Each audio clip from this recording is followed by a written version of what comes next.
बात कर रहे हैं चैंपियंस ट्रॉफी के हवाले से। पाकिस्तान और भारत के मैचेस के हवाले से डेडलॉक बरकरार है और शेड्यूल भी अभी तक जारी नहीं हो सका है। फाइनल मेरे साथ आकिब कुरैशी और अहमद सईद साहब मौजूद हैं और सलमान बट साहब हमारे साथ स्काइप पर मौजूद होंगे। अहमद साहब, मैं ये पूछना चाह रहा था आपसे, स्टैटिस्टिक्स के आप मास्टर हैं और तमाम जो स्टैटिस्टिक्स हैं आपको बड़े अच्छे तरीके से याद होते हैं। इस तरह की सिचुएशन जैसी पाकिस्तान और इंडिया के दरमियान इस वक्त है, तो माजी में आपने क्या देखा? इस तरह की सिचुएशन में क्या होता है अमूमी तौर पर? देखें, आमतौर पर तो यही होता है। क्रिकेट की जो रिवायत है वो तो यही बताती है कि आमतौर पर वही होता है जो ब्रॉडकास्टर्स चाहते होते हैं। आपको याद होगा कि 1992 का वर्ल्ड कप में एक फेमस सेमीफाइनल हुआ था इंग्लैंड और साउथ अफ्रीका के माबैन। उस मैच के दौरान आपको याद होगा कि 12 मिनट का एक बारिश का स्पैन था और उसमें फिर आखिरकार हुआ ये था कि साउथ अफ्रीका की उस टीम को जो पहली बार वर्ल्ड कप खेलने आई थी उसको एक बॉल मिली थी जिस पर उन्होंने 22 रन करने थे। उसकी वजह यह बताई जा रही थी कि ब्रॉडकास्टर्स ने यह कहा था कि यह मैच 10:10 तक ख़त्म होना चाहिए हर हाल में। और उस वक्त की प्लेइंग कंडीशंस के मुताबिक उसमें हुआ यह करता था कि जो पहली बाई लेने वाली टीम के मिडन ओवर हुआ करते थे वो एलिमिनेट कर दिए जाते थे और जो रन है वो कम नहीं होते थे। तो ये भी इस वजह से हुआ था कि ब्रॉडकास्टर्स की यह डिमांड थी कि मैच जो है वो बर वक्त ख़त्म हो। अब अगर इस सिचुएशन में आप आते हैं तो 2013 के बाद ज़ाहिर है पाकिस्तान इंडिया की बायलैटरल सीरीज़ नहीं हुई है। उसके बाद से जो भी आईसीसी का टूर्नामेंट होता है उसमें ये तमाशा देखने को मिलता है भारत की जानिब से कि इस किस्म की सिचुएशन जो बनाई जाती है। एशिया कप के अंदर भी उन्होंने आकर खेलने से इनकार किया।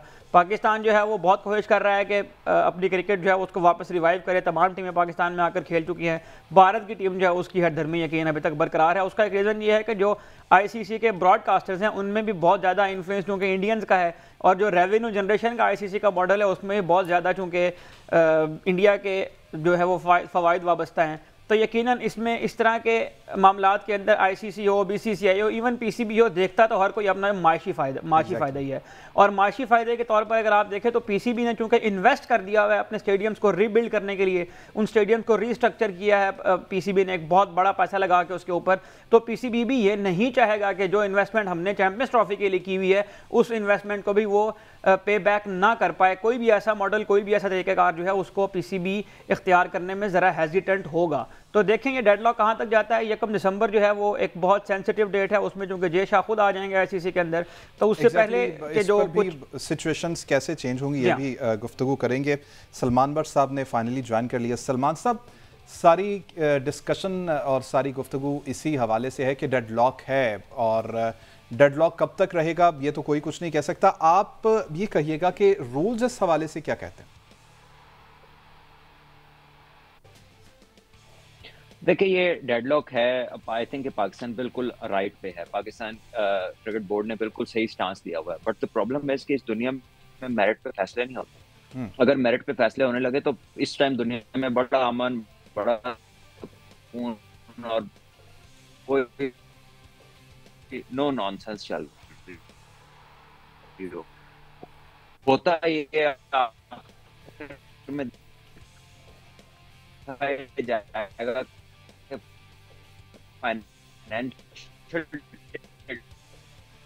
ठीक है बट साहब, काफ़ी ज़्यादा मिसिंग है, आपकी आवाज़ में डिस्टॉर्शन भी है, तो सुन नहीं पा रहे। आप क्या कहना चाह रहे हैं? दोबारा से कनेक्ट करेंगे। यही मेरा पहला पॉइंट ऐड कर रहे हैं कि जो फाइनेंशियल बेनिफिट्स होते हैं एग्जैक्टली वही आखिर में आके ये डिसाइड करवाते होते हैं कि कौन सी चीज़ जो है वो किस तरह से उसको एग्जीक्यूट किया जाएगा। और फाइनेंशियल बेनिफिट्स, ये आप दुनिया में किसी भी स्पोर्ट्स को देख लें तो उनमें जो डिसीजन होते हैं वो इस मॉडल के इर्द गिर्द होते हैं कि उसका फाइनेंशियल जो रोल है वो किस तरह से है।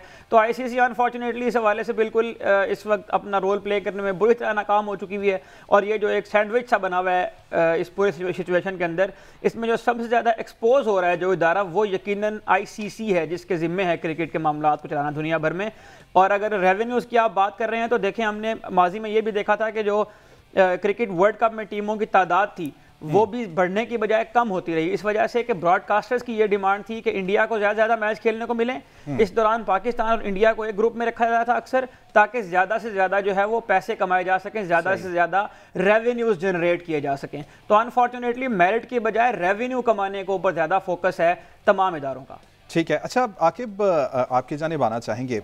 इंडियन मीडिया के हवाले से बात कर ली जाए तो इंडियन मीडिया बहुत सारी चीज़ें डेली बेसिस पर ऐड करता है। कभी उनकी जानिब से कहा जाता है कि साउथ अफ्रीका में शिफ्ट हो जाएगा, कभी ये कहा जाता है कि हाइब्रिड मॉडल, सबसे पहले हाइब्रिड मॉडल की बात की गई, तो भट्ट साहब ने भी ज्वाइन कर ली। भट्ट साहब, आपकी जानिब यही सवाल लेकर आऊँगा, तो ये बताइएगा कि बिल्कुल ही पाकिस्तान को निगलेक्ट किया जा सकता है कि तमाम के तमाम मैचेस बिल्कुल ही रीशेड्यूल कर दिया जाए और वेन्यू बिल्कुल ही तब्दील कर दिया जाए?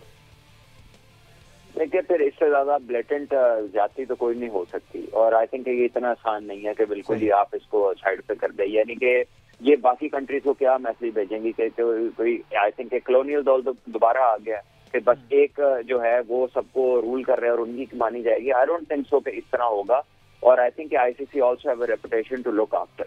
आई थिंक इसमें हो सकता है कि कुछ गिव एंड टेक हो जाए, कोई चीज मैचेस कहीं और का प्रॉमिस हो जाए, कोई किसी तरह इसको तय कर लिया जाए कि जैसे अगर पाकिस्तान इंडिया नहीं आएगी तो इंडिया में होने वाले इवेंट्स में पाकिस्तान भी अपने मैचेस जो है वो हाइब्रिड के तौर पर किसी तीसरे मुकाम पर खेलेगा।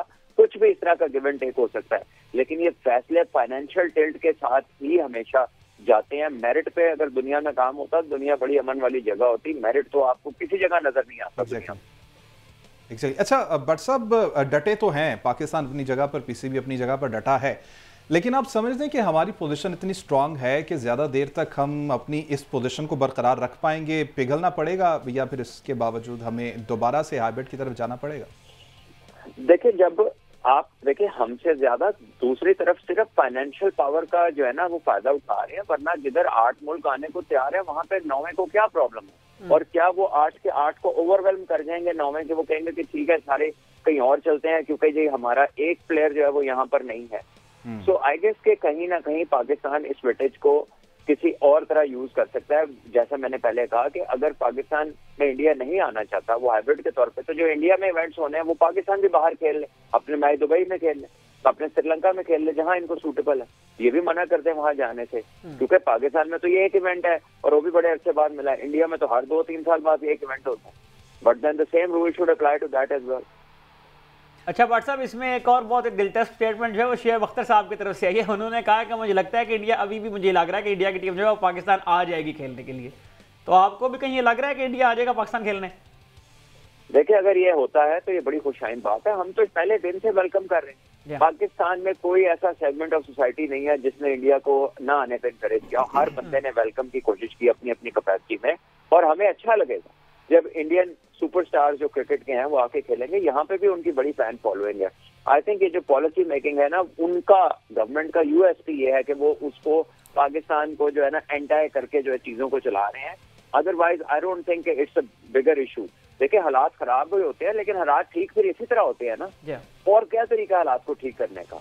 जब तक आप पिछली चीजों को मूव ऑन नहीं करते और पिछली चीजों को खत्म करके आगे को नहीं चलते, तो फिर हालात तो कभी भी बेहतरी की तरफ नहीं जाते।